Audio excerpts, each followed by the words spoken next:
بسم الله الرحمن الرحیم. السلام علیکم ملګرو. په دې هیله چې روغ او جوړ وای. بیا هم نجیب الله ځیرک د پښتو ژبې یوټیوب چینل ته ښه راغلاست. د وکړئ چې ټول به درته روغ جوړ او د صحت کلي به مو پرتن وي. ملګرو په دې ویډیو کې تاسو ته زه دا ښایم چې څنګه کولی شو موږ د فیسبوک یوه صفحه یا د فیسبوک پیج جوړ کړو. البته داسې جوړ کړو چې د فیسبوک د قوانینو پوره کولو وروسته زموږ صفحه پیسو ګټلو ته عیار شي. او څنګه وکولی شو چې زموږ خپل فیسبوک صفحه په ډېر کم وخت کې ډېر لیکونه فالوورز پیدا کړي. نو ملګرو د دې مهمې طریقې د دې مهم سیټینګ د زده کولو لپاره مهرباني وکړئ. کوم چې زما یوټیوب چینل نه وي سبسکرایب کړئ نو نجیب الله ځیرک د پښتو ژبې یوټیوب چینل سبسکرایب کړئ. سبسکرایب ترڅنګ د زنګ نشان باندې هم کلیک وکړئ او آل انتخاب کړئ تر څو هر نوې ویډیو چې زه یوټیوب ته پورته کوم تاسو لومړی خبر درکړي.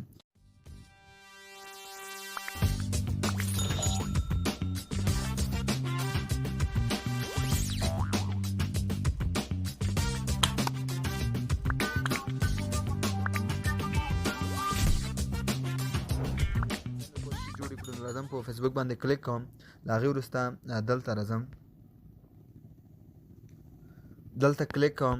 د کلیک کولو وروسته راځم پیج باندې کلیک کوم. ملګرو دغه هم زما صفحې دي. راځم بیا له هغې وروسته په کریټ باندې کلیک کوم. دلته کلیک کوم. د کریټ وروسته راځم په ګیټ سټارټډ باندې کلیک کوم. دلته زه کلیک کوم نو ګیټ سټارټډ کار شروع کوم. راځم دغه زما د صفحې نوم دی، نوې صفحه جوړوم تر څو زه هم وکولی شم چې د صفحې د قواعدو پوره کولو وروسته زما صفحه هم پیسو ګټلو ته عیاره شي. راځم زیرک آی ټي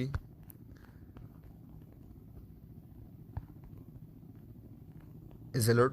ملګرو دغه زما نمایندګي ده، د ایزلوډ نمایندګي ده. تاسو کولی شئ د دې له لارې هغه خلک چې دوکانونه لري په دوکانونو کې کریډیټ هم خرڅوي کولی شي چې خپل سیمې کارتونه له موږ سره ثبت کړي او نورو موبایلونو ته سیمې کارتونو د افغانستان داخل هر شبکې ته په ښه فیصدۍ سره ایزلوډ یا ټاپ اپ یا پیسو لیږل وکولی شي.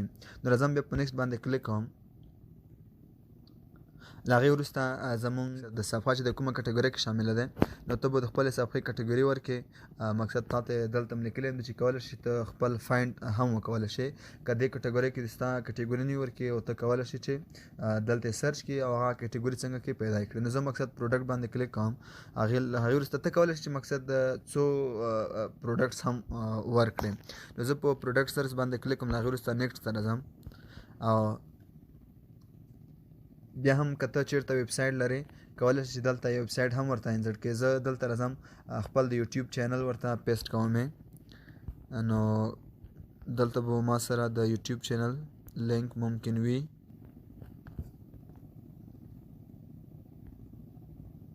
نو زه راځم دا پاس پښتو ترې ډنګوم.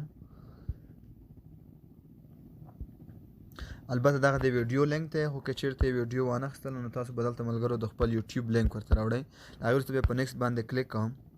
نو زمونږ کار چې شو هغه څنګه شو بشپړ شو. په ډن باندې کلیک کوم. نو زمونږ صفحه څنګه شوله جوړه شوه.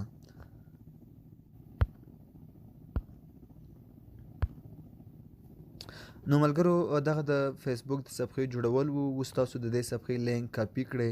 د کاپي کولو وروسته تاسو بیا همدغه لینک په مختلفو ګروپونو کې پیسټ کړئ او د پیسټ کولو وروسته مقصد تاسو دغه لینک مختلفو ګروپونو کې شیر کړئ له ډیرو خلکو سره تر څو خلک دغه صفحه لایک کړي او هغه قواعد او قوانین چې د فیسبوک د پیج د کمیټي لخوا ورته ایښودل شوي دي هغه قوانین پوره کړي. نو د هغې وروسته به ستاسو په فیسبوک صفحه پیسو ګټلو ته الیجیبل شي.